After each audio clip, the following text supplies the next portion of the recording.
It is so smooth.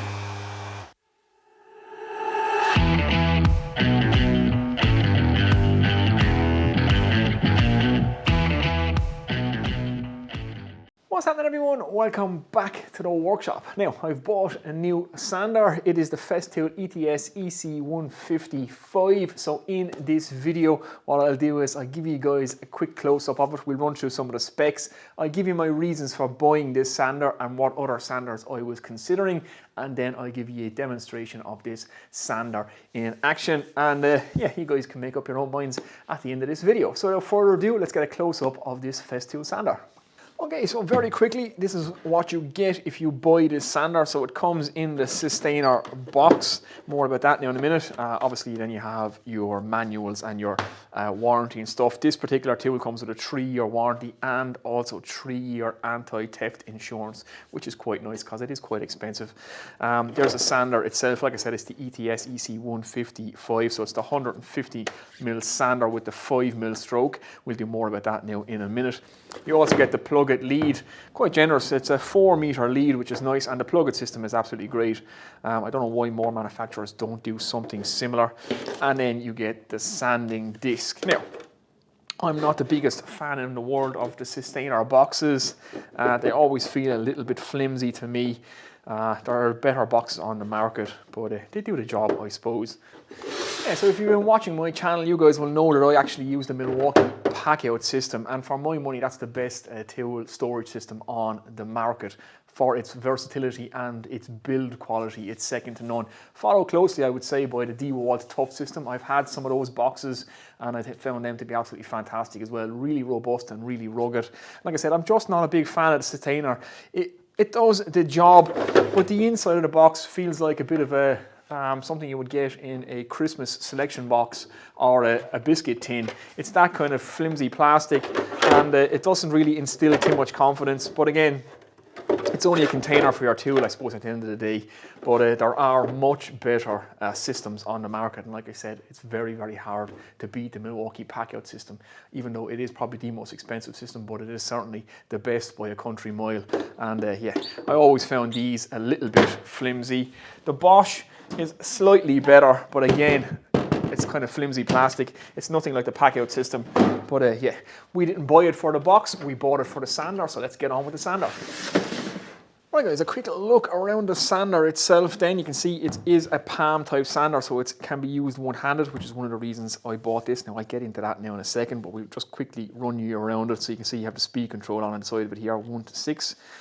There's your socket for your plug-in connector, your dust extraction. Again, it's the 150 with the 5mm stroke, so it's the 6-inch pad and the 5mm stroke. All that means is that its eccentric orbit can orbit by 5mm, so it can move 5mm off center. You can see it has the number 5 on the back of it there to say that this is the actual 5mm stroke. It's also available with a 3mm stroke. I went for the 5mm stroke, which for reasons I will get into now in a second. It feels very nice in hand. That's the first thing you notice when you pick it out of the box. The rubber overmolding is really, really nice. It's a solid little piece.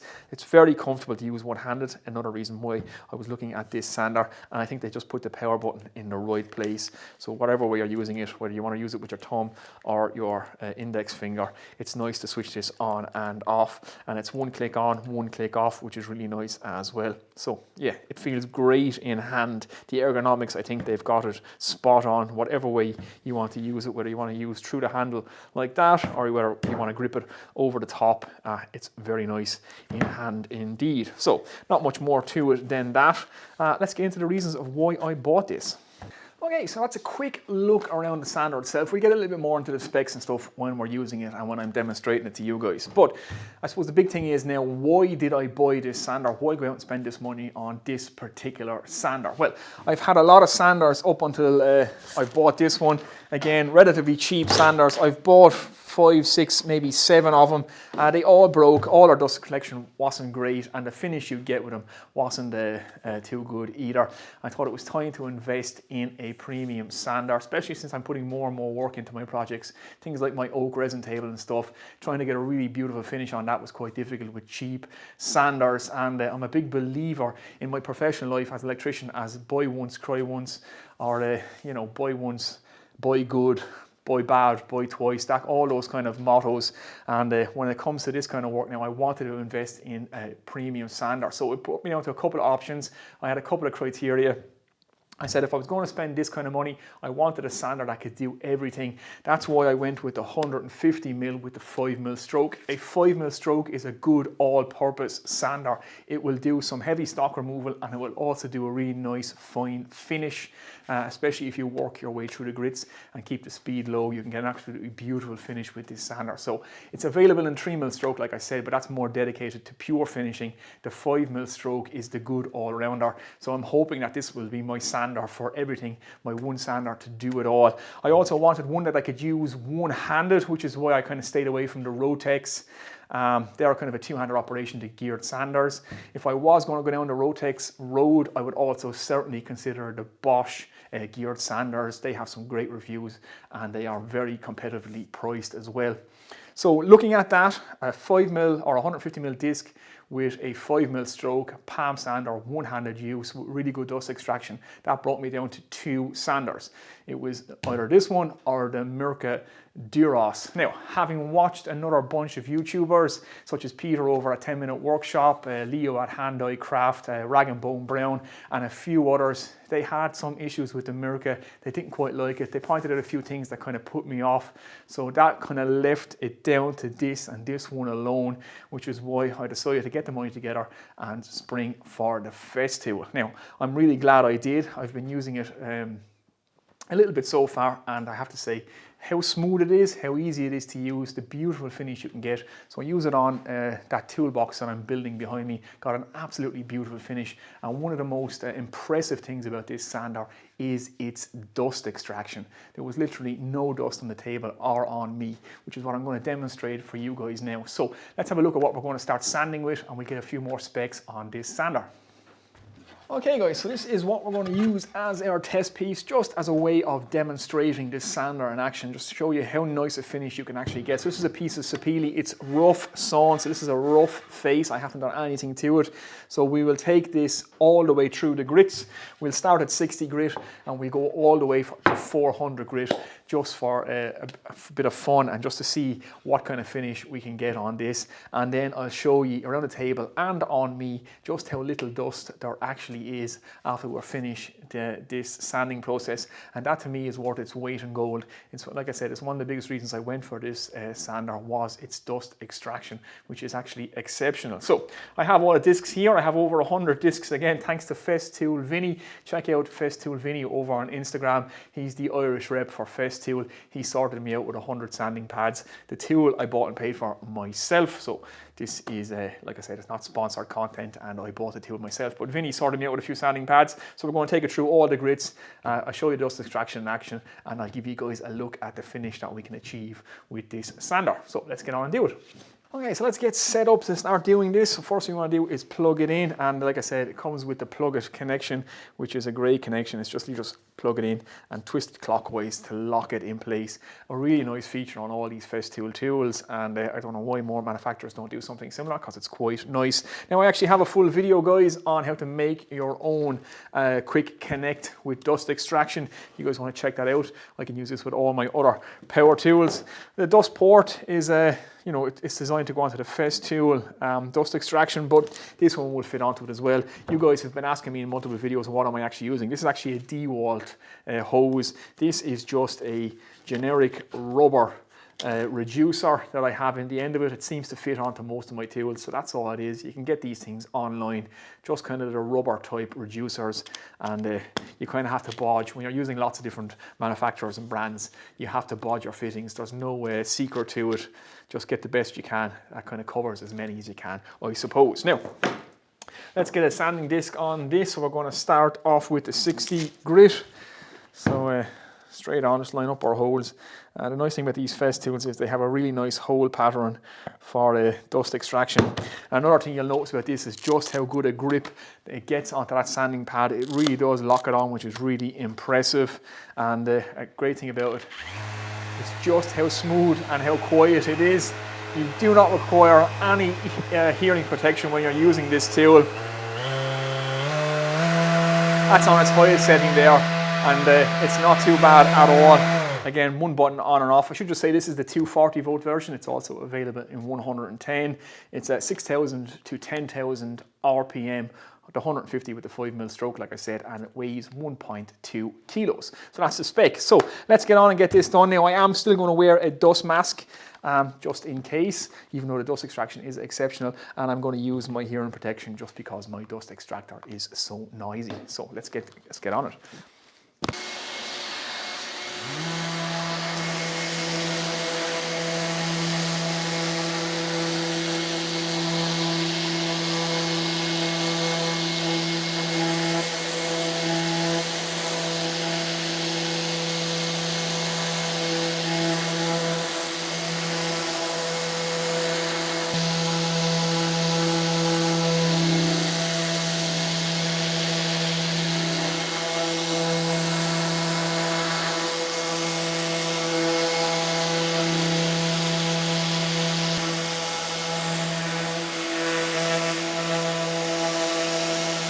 Okay guys, there we go. That's after 5 minutes of sanding now. You can see all the rough sawn marks are now gone out of that.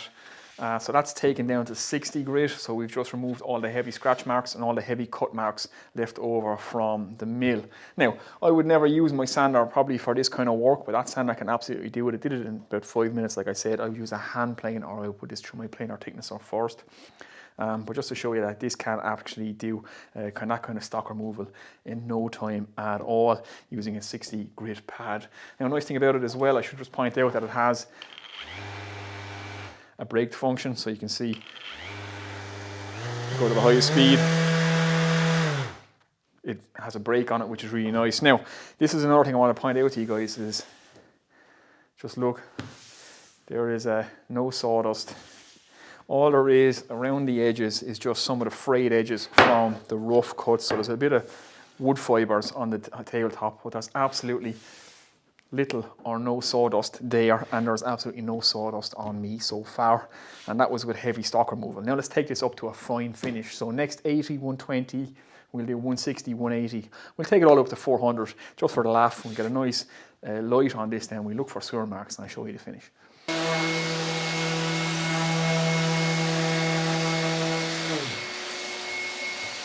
Okay guys, I am on to the 120 grit, and you can see we still have little to no sawdust, just a couple of little specks, and usually by this stage I am covered in sawdust. So I'm just going to use the pencil trick.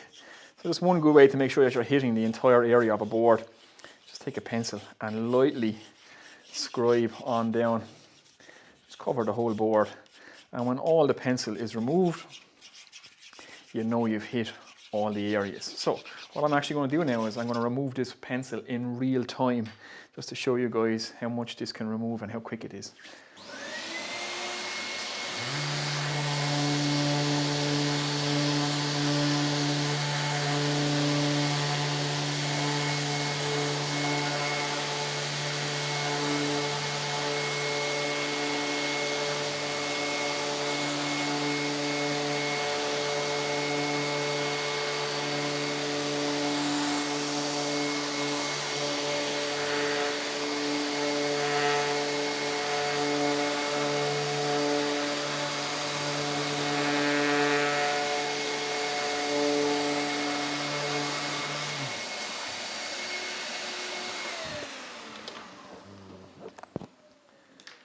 Okay, we are done now with 120 grit. Now you don't have to be that aggressive. This can be a nice soft and gentle sander too. Just lower the RPM. You really don't need to put any pressure on it. It just kind of glides over the surface. The only thing that's annoying is the weight of the dust extraction hose pulling off the back of the sander, but you can clip that up too if you want.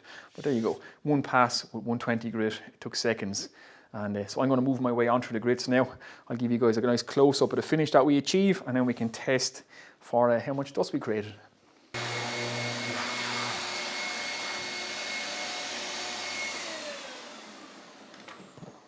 Okay guys, we are sanded up to 400 grit, so I've been through all the discs. They're right here on the table. The 400 one is still on the sander. But what I really want to point out to you guys is there is no sawdust on me whatsoever. You guys who are regular viewers of my channel, if you've been through my projects with me, you know when it comes to the sanding stage, at the end of it, I'm usually covered head to toe in sawdust. My face, hair, everything is destroyed, but there's not a speck on me. And if I just give, here's some white kitchen paper, so I'm just going to wipe down the area where I've been doing all my sanding, just to show you guys. So you can see, you can barely see my handprint in that paper. Hopefully it's coming out. I'll give the top a little bit of a wipe down. I'm sure there'll be some more on top of this, just to show you guys. So there you go, you can see the sawdust that was left on top. So again, I'll use the back of it, wipe around the area, and you can see there's almost nothing. So it's nearly 100% removing the dust. It's not a full 100%, but it's almost there. There's no dust in the air whatsoever. There's no dust on me. And dust-free sanding, that's worth its weight in gold. Now, even better is the finish. So let's have a look at that. Okay guys, I'll roll in a close-up shot of the finish. It's going to be hard to capture. My camera is not good enough quality to really pick up the how smooth and how shiny this is, but just going over it with the light, I can't see any swirl marks whatsoever. So it has left it with a beautiful shiny finish. Like I said, I took it all the way up to 400 grit. That's more than you would ever want to do on Sapele. But yeah, that is pretty exceptional finish on that. Like I said, there's not a single pigtail or swirl mark that I can pick out. There is the sheet, or the sheet after I wiped it on the table and wiped the top off. That's all the sawdust or sanding dust that's left around. There's all the sheets, just to show you guys. So all the way from 60, 80, we have our 120, 180, there's 280, 320, and like I say, the 400 is still on the sander. So there we go. Okay guys, so there we go. That's just a quick demonstration of the sander in action, just to kind of illustrate a couple of points. Number one, the absolutely beautiful finish you can achieve with this sander. So taking a board from its rough sawn state up to a polished state, going through all the grits, you can see the versatility of having that 5mm stroke now. It's kind of a sander to do everything. So you can remove stock with it, and you can also get a lovely polished finish. And I should point out again, the dust extraction is absolutely exceptional. So you can see there's no dust anywhere, and you saw by the kitchen towel just how little dust was there, and there's actually no dust now hanging in the atmosphere, which is absolutely fantastic. You know, my dust extractor is pretty powerful. It pulls 106 litres a second, but this tool can absolutely work with that. It's a 400 watt brushless motor. Some sanders will not work with a dust extractor that powerful. It will bog the tool down, they get stuck, and the motors are just not powerful, so you can really stress the motors. So make sure if you are getting a sander that it can work with a good powerful dust extractor as well, and this one can. Like I said, dust extraction has been exceptional. If my last tool, if you just take a look, so this is my Ryobi, this is the last one I used. This one did get bogged down with my dust extractor, so it was struggle. The gears are actually gone in this one now, but you can see just how much dust is underneath that pad. It's absolutely night and day. I can shake that out on the table, you can see it there.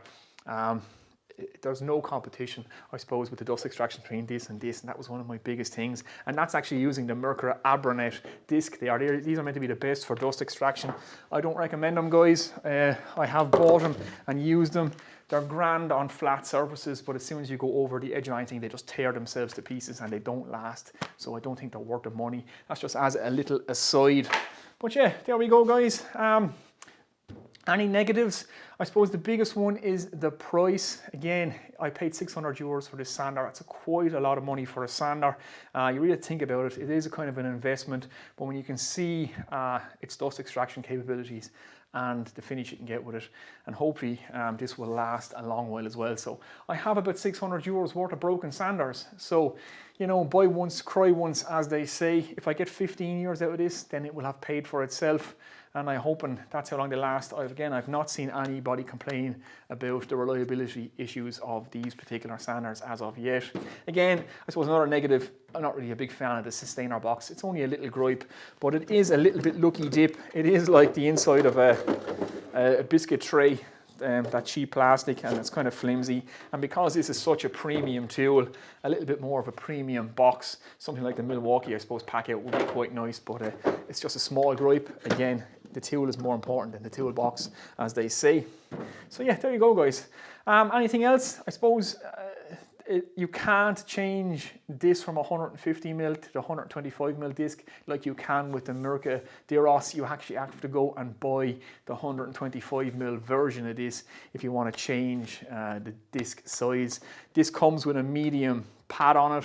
You can change to a coarse or a hard pad or an even softer pad, but you can't change from a 150mm pad down to a 125mm pad, which is a little bit unfair, I think. If Festool could change that, it'd be absolutely fantastic, but I doubt they will. Money is money at the end of the day, but like I say, the Mirka does come with the two different size pads, which is another thing, again, but the reliability issues with the Mirka is what puts me off. So there you go, guys. Okay guys, so there you go, that is my new sander, the Festool ETS EC155EQ. It's a bit of a mouthful, but there you go, that's what it is. Now hopefully you guys have found this video informative, hopefully you've got some information of it. Hopefully it helps you guys out with your decision if you're in the market for buying one of these sanders. Like I said, I watched multiple other YouTubers such as Leo, like I said, at Hand Eye Craft. He had both the Mirka and this, and he's actually after selling the Mirka. I listened to Rag and Bone Brown and Peter Millard over at 10 Minute Workshop as well, and all those guys kind of shied away from the Deros and we're heading towards this sander, so that's kind of what I lean towards it as well. So again, hopefully you got some good information, hopefully you've enjoyed the video. If you have, guys, give it a thumbs up. If you're new here, think about subscribing, and as always, thanks to everybody over on Patreon who continue to support the channel. It is very much appreciated as always, guys. Yeah, that's it. I'm going to get out of here now. Comments and questions below. What do you think of the sander? Would you buy this sander? Yeah, let me know in the comments. I'll see you next one, guys. Take it easy.